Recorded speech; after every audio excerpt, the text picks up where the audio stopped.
میرے پوچھنے پر کرشمہ نے اپنی زندگی کے چند ایک مسئلے بیان کیے جو ہر ایک کی زندگی میں موجود ہوتے ہیں. میں نے اس کو وہ حل بتایا جو میرے ذہن میں ان مسئلوں کا بہترین حل تھا. یوں آہستہ آہستہ وہ مجھے اپنے مسئلے بتانے لگی. میں کبھی جواب دے پاتی, کبھی کئی دن جواب نہ دے سکتی, لیکن کرشمہ کے مسائل ختم نہیں ہوتے تھے.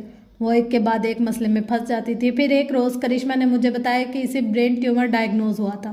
اس کے بعد ایک تکلیف دہ دورانیے کا آغاز ہوا. اس کا شوکت خانہ میں علاج شروع ہوا اور اس کے میسیجز کی اداسی بڑھ گئی. ایک طرف وہ پر امید تھی کہ وہ ٹھیک ہو جائے گی, لیکن دوسری جانب بیماری کے خوف نے اسے بہت مایوس بنا دیا تھا. اس کی باتوں میں اداسی, خود ترسی اور تلخی آنے لگی تھی. میں نے آہستہ آہستہ اس سے بات کرنا کم کر دی. جب ڈاکٹر نے اسے صاف صاف بتا دیا کہ اس کے پاس 4 سے 6 ماہ سے زیادہ وقت نہیں ہے تو وہ مزید مایوس ہو گئی. پہلی دفعہ اس نے خود اپنے ہاتھوں سے اپنی زندگی ختم کرنے کی بات کی. میں نے بس ایک دفعہ اسے سمجھایا کہ ایسے نہ سوچا کرے, لیکن جب ہفتے بھر بعد اس نے شدید مایوسی کے عالم میں وہی بات دہرائی تو میں نے اس کو سمجھانا چھوڑ دیا. میں نے اس کی کال اٹھانا بھی ترک کر دی. میں کبھی اس کے میسج کا جواب دیتی, کبھی نہ دیتی. اسے محسوس ہوا کہ میرا رویہ اس سے روکھا ہو رہا ہے تو وہ مزید پریشان ہو گئی. اس کو اندازہ ہو گیا کہ یہ سب خودکشی کی بات شروع ہے. اس نے ایک دن مجھے میسج کیا کہ آئندہ وہ ایسی بات نہیں کہے گی, لیکن میرا رویہ اچھا ٹھیک ہے سے زیادہ گرم جوش نہ ہوا. کرشمہ کی سمجھ میں نہیں آ رہا تھا کہ میں اس کی ایک غلط بات پر اتنی ناراض کیوں ہو گئی ہوں. وہ بہت تکلیف سے بتاتی کہ اس کے پاس زندگی کم ہے اور اس کا کوئی دوست نہیں ہے. اگر میں بھی اسے یوں اگنور کروں گی تو اس کی آخری ماہ مزید اذیت ناک ہو جائیں گے. لیکن میں اسے اگنور کرنا شروع ہو چکی تھی, بالکل اگنور. میرے رویے سے وہ کافی دل برداشتہ ہوئی اور اس نے مجھے میسج کرنا چھوڑ دیا. چند دن گزرے تو اس کی امی کا مجھے میسج آیا کہ کرشمہ کی طبیعت بہت خراب ہے اور وہ ہاسپٹلائزڈ ہو گئی ہے. آپ اس سے بات کر لیں, وہ آپ کو اپنا واحد دوست کہتی ہے. میں نے اس کی امی کو جواب میں لکھا کہ میں ضرور اس کو کال کروں گی, لیکن میں نے اسے کال نہیں کی. میں بالکل بے نیاز ہو گئی. مجھے اس کی امی کے 2-3 دفعہ میسج آئے, لیکن میں نے ان کا جواب نہیں دیا. قریباً 1 ماہ بعد مجھے پوسٹ میں ایک خط ملا جو 24-25 صفحے کا تھا. وہ کرشمہ نے میرے لیے لکھا تھا. اس خط کی پہلی سطر یہ کہتی کہ جب تک آپ کو یہ خط ملے گا میں اس دنیا سے جا چکی ہوں گی. میں نے خط سرسری سا پڑھا, گویا بس نظر دوڑائی. پھر میں نے اپنا واٹس ایپ کھولا. کچھ دیر سوچتی رہی کہ اس کو میسج کروں یا نہیں. پھر میں نے میسج نہیں کیا, میں نے فون رکھ دیا. اگلے روز مجھے اس کی امی کا میسج آیا. اس میں لکھا تھا کہ کرشمہ نے گزشتہ شب ہسپتال میں خودکشی کر لی تھی. ساتھ ہی اس کی امی نے ایک جذباتی اور غصیلا پیغام میرے لیے لکھا تھا. اس میں انہوں نے مجھے برا بھلا کہنے کے بعد لکھا تھا کہ کوئی اتنا سنگ دل کیسے ہو سکتا ہے. وہ آپ کی ریڈر تھی, وہ ایک بیمار لڑکی تھی. آپ کا کوئی ریڈر آپ سے اتنی محبت اور عقیدت رکھے لیکن آپ اس کو اس طرح نظر انداز کریں. کیا آپ کو میری بیٹی پر ذرا ترس نہیں آیا؟ کیا تھا جو مرنے سے پہلے آپ اس کو ذرا سی خوشی دے دیتی؟ اس نے آپ کے رویے کی وجہ سے خودکشی کی ہے. میں کافی دیر سوچتی رہی کہ اس بات کا کیا جواب دوں. پھر میں نے کوئی جواب دیے بنا فون رکھ دیا اور اپنے کام میں مصروف ہو گئی. اس کے بعد مجھے اگلے ہفتے میں اس کی امی کی طرف سے 4-5 مزید ای میلز موصول ہوئی. ہر ای میل میں انہوں نے اپنے بڑھتے ہوئے غم اور ٹراما کا ذکر کیا اور مجھے ذمہ دار قرار دیا. ان ای میلز میں غصے سے زیادہ حیرت ہوتی تھی کہ مانا کہ آپ مصروف ہوتی ہے لیکن ایک ٹیومر کی پیشنٹ بچی کے لیے آپ کے پاس ذرا سا بھی وقت نہ تھا. آپ کو ذرا اس بچی پر ترس نہ آیا؟ اس کی امی کی آخری ای میل کو میں کافی دیر دیکھتی رہی, سوچتی رہی کہ جواب لکھوں یا نہ لکھوں. میرا جواب پڑھ کے دوسری جانب کی تکلیف بڑھ جائے گی, لیکن جواب لکھنا بھی ضروری تھا. بالآخر جواب لکھنا ضروری تھا. میں نے لکھنا شروع کیا. میں نے آپ کی ای میلز پڑھی اور مجھے واقعی بہت افسوس ہوا. کس چیز کا افسوس یہ میں آپ کو بتاتی ہوں, لیکن پہلے مجھے بتائیں کیا آپ نے سکھ اور الماری والی کہانی سنی ہے؟ شاید نہیں, میں آپ کو سناتی ہوں. ایک سکھ اور ایک مسلمان کی دکان پر گیا اور اس سے پوچھا کہ یہ الماری کتنے کی دو گے. میں نے پورا واقعہ لکھا اور آخر میں سکھ کے پوچھنے پر مسلمان نے بتایا کہ اسے سکھ کی پہچان ایسے ہوئی تھی کیونکہ جس چیز کی وہ قیمت دریافت کر رہا تھا وہ الماری نہیں فریج تھا. میں ٹائپ کرتی گئی. دراصل سکھ حلیہ بدل لیتا لیکن اس کا مدعا ایک ہی رہتا. وہ مختلف روپ دھار کے آتا لیکن ایک ہی چیز مانگتا. دکاندار اس کو اس کے بھیس سے نہیں اس کی طلب سے پہچانتا تھا.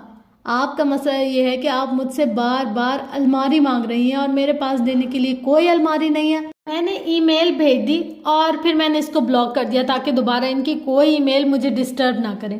لیکن میں آپ کو یہ کہانی کیوں سنا رہی ہوں؟ شاید آپ سمجھ گئے ہو, شاید نہ سمجھے ہو.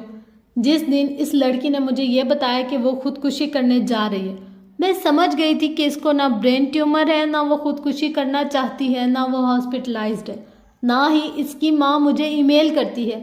وہ ای میلز اپنی ماں کے نام سے کرشمہ خود ہی کرتی تھی۔ کرشمہ نے بعد ازاں خودکشی بھی نہیں کی تھی، وہ زندہ تھی۔ میں اس کا رائٹنگ اسٹائل پہچانتی تھی۔ الفاظ ہم لکھاریوں کا ہوم گراؤنڈ ہوتے ہیں، اس لیے ان کے ذریعے ہمارے ساتھ نہیں کھیلنا چاہیے۔ مجھے لوگوں کی آوازیں بھول سکتی ہیں، شکلیں محو ہو سکتی ہیں، لیکن ہر شخص کا ٹیکسٹ ٹائپ کرنے کا ایک منفرد انداز ہوتا ہے۔ کرشمہ اور اس کی ماں کا انداز ایک سا تھا۔ وہ جتنے نئے نام بنا کر مجھے ای میلز کر دیتی، میں اسے اس کے مدعے سے پہچان لیتی، کیونکہ ہر بات کا اشارہ ایک ہی طرف تھا، مجھے توجہ دو، مجھے تمہاری توجہ چاہیے۔ اس کے سارے مسائل جو وہ مجھے سنایا کرتی تھی من گھڑت تھے۔ مجھے چند دن بعد سمجھ آنا شروع ہو گیا تھا۔ اس کی بیماری اور تکلیف کی داستان بھی من گھڑت تھی۔ وہ ہر ای میل میں مجھ سے الماری مانگتی تھی۔ اگر آپ یہ سوچ رہے ہیں کہ میں کتنی عقل مند ہوں جو اس کے فریب کو پہلے دن سے پہچان گئی تھی تو آپ غلط ہیں۔ میں اتنی عقل مند نہیں ہوں، لیکن میرے ساتھ ایسا پہلے ہو چکا تھا۔ کئی دفعہ بہت سے ایسے ریڈرز یعنی فینس میرے سیلیبریٹی سائڈر سے متاثر ہو کے ایسے کام کر چکے تھے۔ آہستہ آہستہ مجھے ان کی پہچان ہونے لگی، اور جب کرشمہ والا واقعہ ہوا تو مجھے شروع میں ہی سمجھ آ گیا۔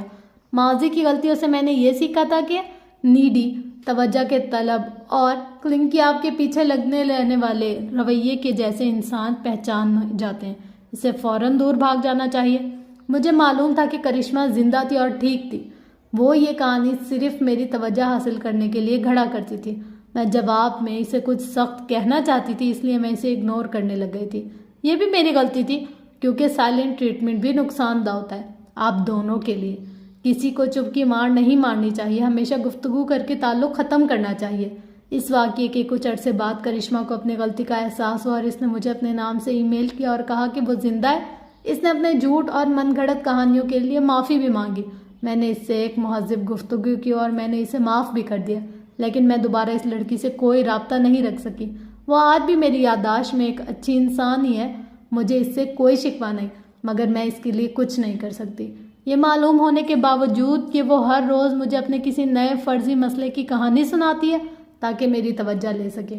میں نے ایک عرصے تک اس کی کاؤنسلنگ کی کوشش کی، لیکن اس کا کوئی فائدہ نہیں تھا۔ اس سے زیادہ میں اس کے لیے کچھ نہیں کر سکتی تھی۔ سوال یہ ہے کہ وہ لڑکی ایسا کیوں کرتی تھی؟ میں نے آپ کو اپنے کتے جینی کا قصہ سنایا تھا کہ کس طرح وہ ہر وقت توجہ کی منتظر رہتی تھی۔ ایوریج ذہانت کے لوگ کسی کے محبت میں مبتلا ہو کے ان کے لیے جینی بن جاتے ہیں، ہر وقت توجہ کی طلب۔ ان کو اپنے آپ سے محبت نہیں ہوتی، سو ان کے دل کا پیندہ نہیں ہوتا، اور اس سے محبت کی توانائی امٹ امٹ کے باہر گر رہی ہوتی ہے، اس لیے وہ اس زائد محبت کو کسی ایک انسان پر صرف کرنا شروع کر دیتے ہیں۔ لیکن زیادہ ذہین لوگ ایسی محبت کا شکار ہو جائے جو رومانوی اور افسانوی طور پر ہوتی ہے تو وہ توجہ حاصل کرنے کے بہانے ڈھونڈتے ہیں، محبوب سے رابطے میں رہنے کی سچویشن پیدا کرتے ہیں۔ شروع میں وہ اصلی مسائل لے کر آتے ہیں، ان کی محبوب شخصیت ان کو حل کرتی ہے، لیکن اس سے ان کی تذکیر نہیں ہوتی۔ آہستہ آہستہ ان کے پاس بہانے ختم ہونے لگتے ہیں تو وہ بہانے گھڑنا شروع کر دیتے ہیں۔ ایسے لوگ یہ کیوں کرتے ہیں؟ کیونکہ ان کو یہ یقین نہیں ہوتا کہ یہ شخص مجھ سے بنا کسی وجہ کے بھی محبت کر سکتا ہے۔ اپنی قدر و قیمت کا احساس نہ ہونے کے باعث انہیں اپنا آپ محبت کے قابل نہیں لگتا۔ ان کو لگتا ہے کہ محبت کروانی پڑتی ہے، یوں وہ ایسی کہانیاں گھڑتے ہیں جن سے محبوب کو ان سے ہمدردی محسوس ہو۔ یہ وہ لفظ تھا جس کی طرف میں آ رہی تھی۔ میں آپ کو یہ کہانی کیوں سنا رہی ہوں؟ کیونکہ آپ کی زندگی میں بھی شاید کوئی ایسا شخص آپ کے پیچھے پڑا ہو جس سے آپ کو گھٹن محسوس ہوتی ہو، یا ہو سکتا ہے آپ بھی کسی کی ہمدردی اور توجہ کے طالب بنے ہوئے ہو۔ کیا یہ رویہ آپ کے اندر بھی ہے؟ یہ جاننے کے لیے سوچیں کہ کہیں مجھے بھی کسی خاص شخص کی ہمدردی کی چاہ تو نہیں ہے؟ کیا کوئی ایسا شخص ہے جس کو آپ اپنا مرہم بنانا چاہتے ہیں؟ وہ میرے دکھ محسوس کرے، اس کو میری تکلیف کا احساس ہو، وہ میرے زخم کے راستے میرے اندر اترے، نہ کہ میرے دل کے راستے سے۔ کیا آپ ایسے انسان ہیں؟ اگر ہیں تو آپ کو ایسا انسان کیوں نہیں ہونا چاہیے؟ کیونکہ ایسا توجہ کا متقاضی انسان اپنے زخم کے راستے سے دوسروں کو دل میں اتارنا چاہتا ہے، لیکن زخم بدبودار ہوتا ہے، اس پر گندا خون جمع ہوتا ہے۔ آپ زبردستی کسی کو اپنے زخم کے قریب لا کے اسے جمع ہوا خون سونگھنے پر مجبور کریں تو وہ مروت میں اسے سونگھ تو لے گا، لیکن اس کے اندر ناگواریت بھر جائے گی، وہ فوراً سے پیچھے ہٹ جائے گا۔ ایسے ذہین عاشق اس بات سے ناواقف ہوتے ہیں کہ وہ محبوب کے سامنے خود کو بیچارہ، کمزور اور بے بس ظاہر کرتے ہیں، گویا یہ کہہ رہے ہوں کہ ہم تب تک ٹھیک رہیں گے جب تک تم ہمیں توجہ دیتے رہو گے، تم میرے زخموں کو بھرو، میرے مسئلوں کو سنو، مجھے مکمل کرو، مجھے تمہاری ضرورت ہے۔ ایسے ذہین عاشق کو واقعی محسوس ہوتا ہے کہ صرف اس کا محبوب ہی اس کا مسیحا بن کے اسے تندرست کر سکتا ہے، کرنا بھی چاہیے۔ ہم ڈائجسٹ کی کہانیوں یا فلموں ڈراموں میں اکثر یہ لائن سنتے ہیں کہ تم میرے غموں کو سمیٹ لو، لیکن کوئی انسان کسی دوسرے کے غم نہیں سمیٹ سکتا، نہ کسی انسان سے دوستی یا تعلق خوشی حاصل کرنے کے لیے بنایا جاتا ہے۔ یہ بات ہم سب کو سمجھنے کی ضرورت ہے۔ ایسا عاشق چاہتا ہے کہ محبوب اس کے غم سمیٹ لے، لیکن محبوب ایسا نہیں کرتا۔ عاشق اس بات پہ بے بسی اور خود ترسی کا شکار ہوتا ہے، وہ میرا درد کیوں نہیں محسوس کرتا، میں روز اس کو اپنا نیا غم سناتا ہوں لیکن وہ مجھ سے دور کھینچ رہا ہے، کیوں؟ محبوب دن بدن اپنے عاشق سے اکتانے لگتا ہے۔ ایسے میں عاشق اپنے اندر محبوب سے شکوے پالنے لگتا ہے۔ اس کے دل میں ایسے خیالات چلتے ہیں، اس شخص کے پاس میرے دل کی چابی تھی، پھر بھی اس نے میرا علاج نہیں کیا، اس کا ایک میسج مجھے خوش کر سکتا تھا، ایک کال کر لیتا تو میرا دن اچھا گزرتا، کتنا ظالم اور بے حس شخص ہے یہ، مجھے اس سے کیوں اتنی محبت تھی، میں اس سے نفرت کرتا ہوں، مجھے اس سے نفرت ہے۔ عاشق ایک وقت میں اس سے شدید نفرت کے ساتھ شدید محبت بھی کرتا ہے۔ محبوب ذرا توجہ دے تو وہ سب بھلا کے فوراً اس کی طرف لپک جاتا ہے، محبوب اگنور کرے تو اس سے شدید نفرت کرے گا۔ اگر محبوب توجہ نہیں دے رہا تو اس کا مطلب ہے محبوب کو عاشق اب اچھا نہیں لگتا، سو عاشق کو اپنا آپ بھی اچھا نہیں لگتا۔ محبوب اس کے میسج کا جواب نہ دے تو عاشق کا سارا دن برا گزرتا ہے۔ دراصل وہ محبوب سے نفرت نہیں کرتا، وہ اپنے آپ سے نفرت کرنے لگتا ہے اور سمجھتا ہے کہ یہ محبوب ہے جو مجھے برا لگنے لگ گیا ہے۔ اس کو کہتے ہیں ٹراما بانڈنگ، اپنے ٹراما یعنی غم صدمے کے ذریعے کسی سے جڑنے کی کوشش کرنا، دوسرے الفاظ میں اپنے زخم کے راستے کسی کو خود سے محبت کروانے کی کوشش کرنا۔ یہاں ٹراما بانڈنگ کی کوشش کروانے والے عاشق سے کون سی دو غلطیاں ہو رہی ہوتی ہیں؟ پہلی، اس کی لا علمی ہے۔ ایسے عاشق وہ لوگ ہوتے ہیں جنہوں نے کبھی کسی سے صحت مند اور متوازن تعلق نہیں بنایا ہوتا، بچپن میں ہونے والے برے واقعات یا کوئی پرانا ٹراما جس سے وہ کبھی نکل نہیں سکے، ان سے بڑے ہو کے بھی ایسے ٹاکسک تعلقات بنواتا ہے، نہیں سمجھے؟ دیکھیں، جب انسان کسی صحت مند رشتے میں بندھا ہوتا ہے نا تو اس کو معلوم نہیں ہوتا کہ صحت مند تعلق کیا ہوتا ہے۔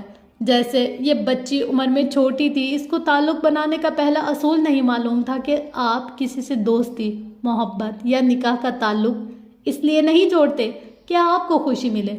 اگر آپ خوشی کی تلاش میں رشتہ جوڑ رہے ہیں اور آپ کو لگتا ہے کہ یہ رشتہ آپ کو خوش کرے گا تو ایسا نہیں ہوگا۔ آپ شادی یا دوستی یا اس تعلق کو پا لینے کے بعد بھی ناخوش اور محروم ہی رہیں گے، ترسے ہوئے، کسی کمی کا شکار، نامکمل۔ کیا آپ بھی ان لوگوں میں سے ہیں جو سمجھتے ہیں کہ جب ان کی شادی ہو گئی تو وہ بہت خوش ہو جائیں گے، ان کی زندگی فیری ٹیل جیسی ہو جائے گی، ان کو بہت خوشیاں ملیں گی؟ جاگ جائیں، اب آنکھیں کھولنے کا وقت ہے، کیونکہ ایسا نہیں ہوتا۔ وہ لوگ غلط ہے جو شادی اس لیے کرتے ہیں کہ یوں ان کی زندگی میں خوشی آئے گی۔ آپ نے شادی شدہ لوگوں کو کہتے سنا ہوگا کہ شادی کے بعد حقیقی زندگی بڑی تلخ ہوتی ہے، خواب ٹوٹ جاتے ہیں وغیرہ وغیرہ۔ وہ لوگ بھی غلط ہیں، اس لیے کہ یہ وہی لوگ تھے جو خوشی حاصل کرنے کے لیے فینٹیسی کی شادی کے تعلق میں بندھے تھے، لیکن شادی کے بعد ان کو خوشی نہیں ملتی تو وہ کہتے ہیں کہ یہ محبت وغیرہ بس فیری ٹیل ہے۔ ہمارے ہاں اکثر لوگوں کی شادی اور دوستی کے بارے میں اپروچ ہی غلط ہوتی ہے۔ آپ شادی یا کوئی بھی دوستانہ تعلق بھلے وہ غیر رومانوی ہو اس لیے نہیں بناتے کہ وہ آپ کو خوشی دے یا اس سے آپ کی بے رونق زندگی میں رنگ بھرے گا۔ پھر آپ کوئی رشتہ کیوں بناتے ہیں؟ تاکہ اپنے اندر کی خوشی کو اس رشتے میں انڈیل سکیں۔ آپ بے رونق زندگی لیے کسی دوسرے انسان کی زندگی میں داخل ہوں گے، اس رشتے کے کامیاب ہونے کی توقع نہیں کر سکتے۔ آپ دوستی یا شادی سے پہلے اپنی زندگی میں خود خوشی بھرتے ہیں، پھر آپ اس خوشی کو اس نئے رشتے میں انڈیلتے ہیں۔ یاد رکھیں، آپ نے روکھے پھیکے دل کے ساتھ خود کو کبھی کسی کی زندگی میں شامل نہیں کرنا، کیونکہ اگر آپ اس رشتے کو کچھ نہیں دے سکتے تو آپ اس سے اس کا سارا رنگ چھین لیتے ہیں۔ رشتہ، شادی، دوستی، یہ سب بناتے وقت دونوں فریقین اپنے اندر کی محبت اور خوشی اس رشتے میں ڈالتے ہیں۔ اس کا یہ مطلب نہیں کہ ایک کامیاب رشتے میں دو لوگ بہت خوش باش ہوتے ہیں۔ ہاں، کوئی بھی ہر وقت خوش باش نہیں ہوا کرتا۔ لیکن کامیاب اور صحت مند تعلق وہی بنتے ہیں جہاں دونوں فریقین اپنے آپ سے محبت کرتے ہیں، اپنے اندر سیکیور ہوں، خود سے مطمئن اور اپنی زندگی میں مثبت اپروچ رکھتے ہوں۔ یہ سب کیسے کرنا ہے یہ ہم آگے پڑھیں گے۔ پھر اس خوشی کو، اس مثبت اپروچ کو وہ ہر اس رشتے میں اونڈیلتے ہیں جو وہ بناتے ہیں۔ اس کو کہتے ہیں صحت مند اور متوازن تعلق بنانا۔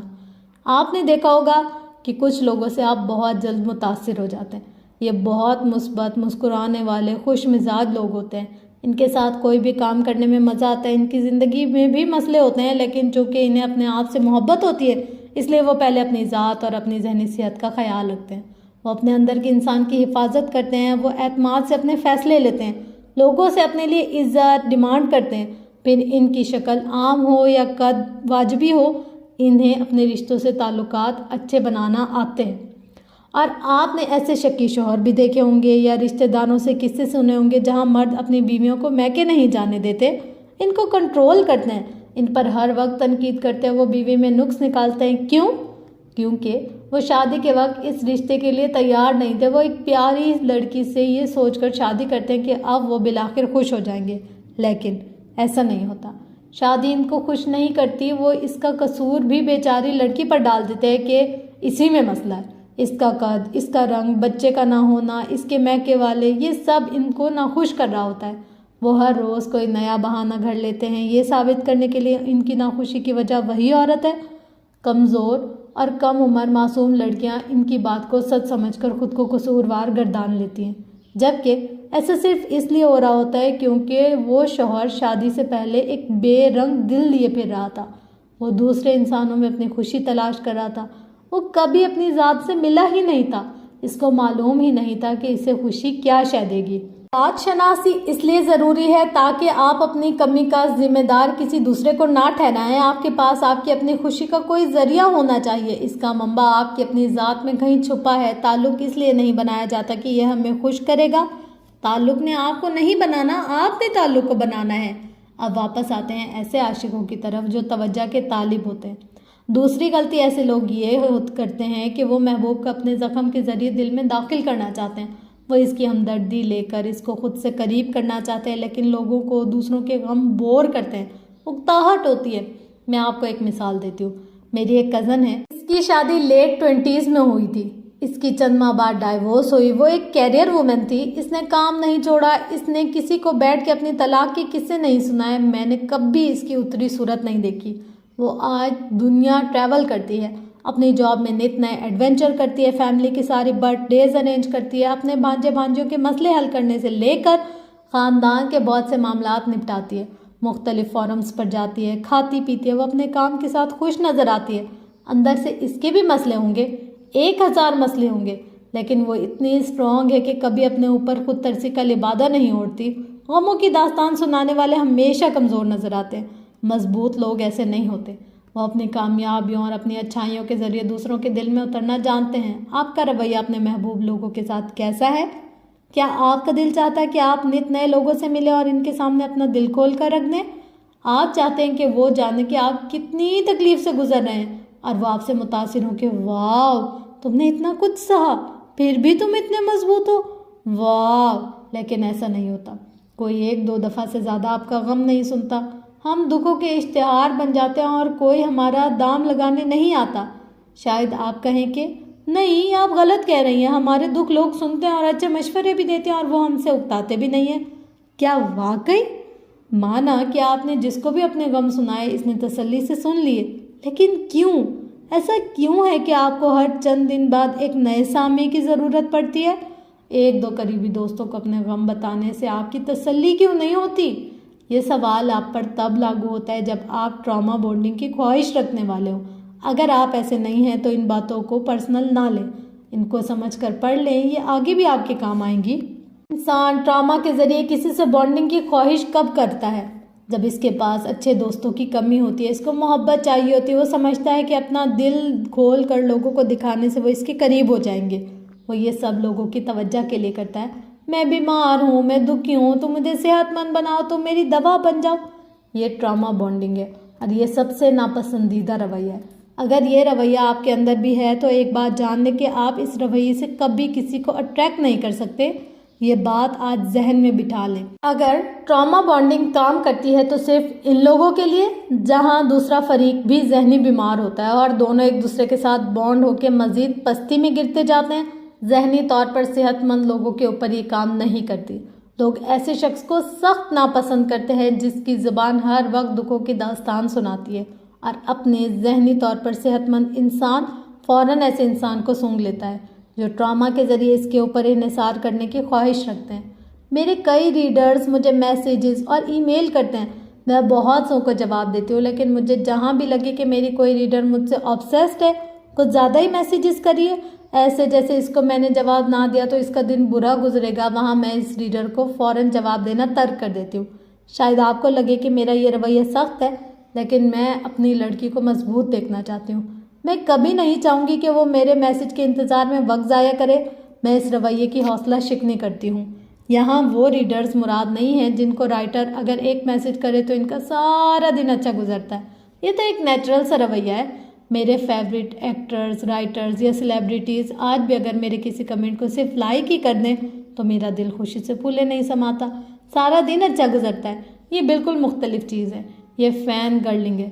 مگر یہ ٹاکسک تب بنے گی جب میں کریزی طریقے سے کسی سیلیبریٹی کو میسج کروں، اس کو بار بار لکھوں کہ وہ مجھ سے دوستی کر لے اور میں اس سے دوستی کرنے کی خواب دیکھوں، وہ مجھ سے قریب ہو جائے، وہ میری زندگی کی کہانی سنے، اسے میرے بارے میں علم ہو اور میں اس چیز کی کوشش بھی کرنے لگ جاؤں۔ نہیں بھائی، مجھے کیا ضرورت ہے اس سے قریب ہونے کی؟ کمنٹ لائک کر دے، آٹوگراف یا سیلفی مل جائے، بات کا جواب دے دے، بس بہت ہے۔ وہ اپنی زندگی میں خوش، میں اپنی میں۔ میری خوشی اس پر منحصر تھوڑی ہے۔ میری ایک ریڈر ایسی بھی ہے جو ٹین ایج میں مجھ سے بہت obsessed تھی اور میسج کیا کرتی تھی۔ میں اس سے زیادہ بات نہیں کرتی تھی۔ اس نے ایک دفعہ وجہ پوچھی تو میں نے کہا میں نہیں چاہتی کہ تم اپنی خوشی ڈھونڈنے کے لیے مجھے اپنی بیساکھی بنا لو۔ میں کسی کی بیساکھی نہیں بننا چاہتی۔ وہ لڑکی اس بات کو سمجھ گئی، وہ اس فیز سے نکل آئی۔ میں نے اس لڑکی کو واقعتاً گروم ہوتے دیکھا، وہ اپنا ہیرو خود بن گئی۔ آج وہ ایک کامیاب کیریئر وومن ہے اور اب اس کی میرے ساتھ بہت اچھی دوستی ہے، کیونکہ جب میں نے اسے ایک آزاد خود انحصار انسان بنتے دیکھا تو مجھے اس سے بات کرنا اور اس سے دوستی کرنا اچھا لگنے لگا۔ ہمارا تعلق بیلنس ہو گیا، لیکن کئی برس پہلے اگر میں ہر وقت اس کو توجہ دیتی، اس کو فکس کرنے کی کوشش کرتی تو یہ چیز اس کو مزید میرے اوپر انحصار کرنا سکھاتی۔ یہ ہم دونوں کے لیے نقصان دہ تھی، یوں وہ کبھی آزاد نہ ہو سکتی۔ آپ کسی کو نصیحت کر سکتے ہیں، راستہ دکھا سکتے ہیں، لیکن آپ اس کو اس کے ٹراما سے نہیں نکال سکتے، سوائے اس کے کہ آپ ایک سائیکالوجسٹ ہوں۔ آپ نے کسی کا سائیکالوجسٹ بننا بھی نہیں ہے، آپ نے کسی دوسرے انسان کو بدلنے کی کوشش نہیں کرنی۔ اب آتے ہیں ایک اہم سوال کی طرف۔ اگر آپ کو یہ مرض لاحق ہے تو اس سے کیسے نکلا جائے؟ آپ نے اپنے ماضی کا جائزہ لینا ہے۔ اگر آج کل آپ کسی کی ایسی ہی محبت یا بانڈنگ میں مبتلا ہیں تو میں یقین سے کہہ سکتی ہوں کہ ایسا پہلی دفعہ نہیں ہوا، اس سے پہلے بھی کئی دفعہ آپ ایسے تعلقات میں بن چکے ہوں گے، یا آپ کا پیٹرن آف بیہیویئر بن گیا۔ پیٹرن آف بیہیویئر کسی ایسے عمل کو کہا جاتا ہے جو آپ بار بار اس طرح کی سچویشن میں گرفتار ہو جانے کے بعد کرتے ہیں۔ مثلاً آپ کو کوئی پسند آ جائے، بالفرض کوئی ٹیچر یا کوئی دوست۔ رومانوی محبت کو چھوڑ دیں، سادہ صاف ستھری محبت کی بات کر لیں، آپ کو کوئی پسند آ جائے، مگر چونکہ آپ کا بیہیویئر پیٹرن مسلسل غم سنا کے لوگوں کو اپنی طرف مائل کرنا ہے تو آپ ہر نئے محبوب کے ساتھ وہی کریں گے جو پچھلے کے ساتھ کیا تھا۔ یہ ہر کچھ عرصے بعد کسی نئے انسان کے ساتھ جب جذباتی وابستگی ہوتا، دراصل محبت نہیں ہوتا، یہ ایموشنل ایڈکشن ہوتی ہے جو صرف آپ اپنی توجہ کی کمی اور محرومی کو دور کرنے کے لیے قائم کرتے ہیں۔ آپ نے آج سے اس پیٹرن کو توڑنا ہے۔ آج سے ابتدا کریں، یہ اصول بنائیں کہ جب تک آپ سے کوئی نہ پوچھے آپ اپنے غم نہیں سنائیں گے، نہ آپ اپنی خوشی سنائیں گے۔